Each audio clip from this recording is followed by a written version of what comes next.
அவங்க முதலாளி கூப்பிட்டாருன்னு அவர் போயிருக்காரு. அதை போய் நீங்கள் செய்தி ஆக்கினீங்கன்னா என்ன அர்த்தம் இருக்குது? ஹெட் குவார்ட்டர்ஸு அமித்ஷா கிட்ட தான் அவர் வேலை பார்க்குறாரு.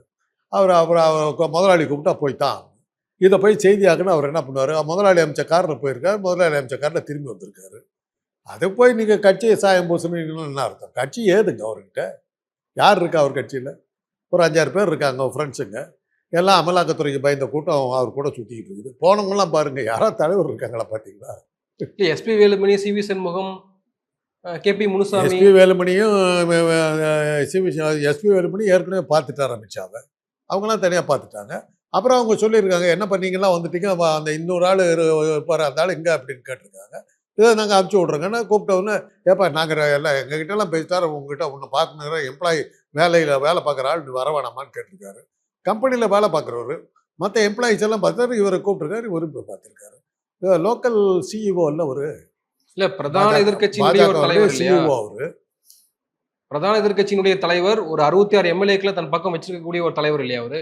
அது மாதிரி சொல்லி தான் நீங்கள் அது மாதிரி சொல்லிட்டீங்க. அவருக்கு அது தெரியாது. அந்த 66 பேர் எதுக்காக இருக்கிறாங்க? அந்த 66ல 10 பேர் 15 பேர் போயிட்டு அதான் சொல்கிறாங்க. அப்படியெல்லாம் இருந்தாக்கா இப்போ அவங்க தொண்டர்கள் யார் இருக்கா அவர்கிட்ட? கட்சி எங்கே இருக்குது? அந்த அதிமுக ஆஃபீஸ் அவர்கிட்ட இருக்குதுங்கிறத தவிர, அந்த தேர்தல் ஆணையம் கொடுத்துருக்கிற அங்கீகாரத்தை தவிர அவர்கிட்ட வேறு யார் இருக்கிறா?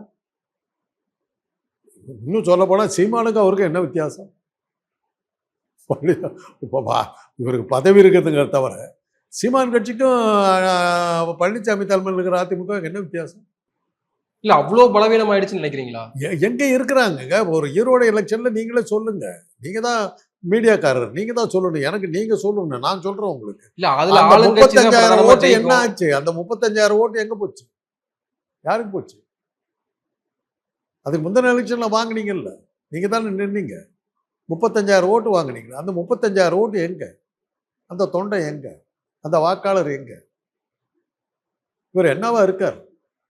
அது இவர் நிற்கலன்ட்டார். எலெக்ஷனை புறக்கணிக்க ஆரம்பிச்சாரு. எலெக்ஷனும் கிடையாது. இப்போ கட்சிங்கிற பேரில் என்ன ஆக்டிவிட்டி இருக்குது?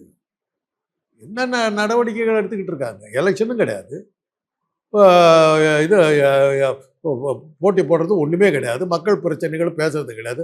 அசம்பிளியில் போய் என்ன பேச, பன்னீர்செல்வத்துக்கு சீட்டு கொடுக்காதங்கிற தவிர அவர் பேசுறது வரலாறே கிடையாது. இப்படி அசம்பிளியில் பேசுறதுக்கு வாய்ப்பு கிடைச்சி கூட பேசாத ஒரு ஆள் டெல்லியில் போய் ஏதோ பேச போனார் நீங்கள் சொன்னால் கேட்டுக்க வேண்டியதுதான்.